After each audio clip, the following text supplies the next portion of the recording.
Processing করছি, আওহাইতু মালাকাল মুআক্কাল বিল আরহাম, রেহেমের উপরে আমরা ফেরেশতা নির্ধারণ করছি। প্রতিদিন ওহী আসছে, আম্মা সাবিলা ইয়াসসার, আমরা প্রতিদিন মেসেজ দিচ্ছি, আস্তে আস্তে রাস্তা প্রশস্ত করো।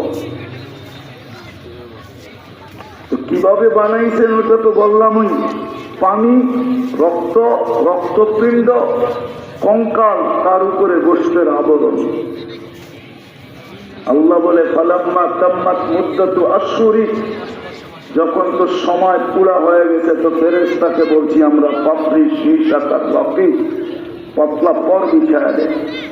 বা আখরাজতু আলা রিসাইহি রকি, পাতলা পরের উপর দিয়া তোমাকে বাহির করে নিয়ে আসে।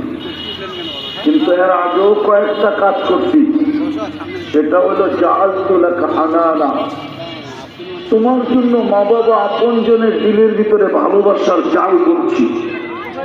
ভালোবাসা যদি মার বুকে না থাকতো কোনোদিন মা তোমাকে ধারণ করতে পারতো না।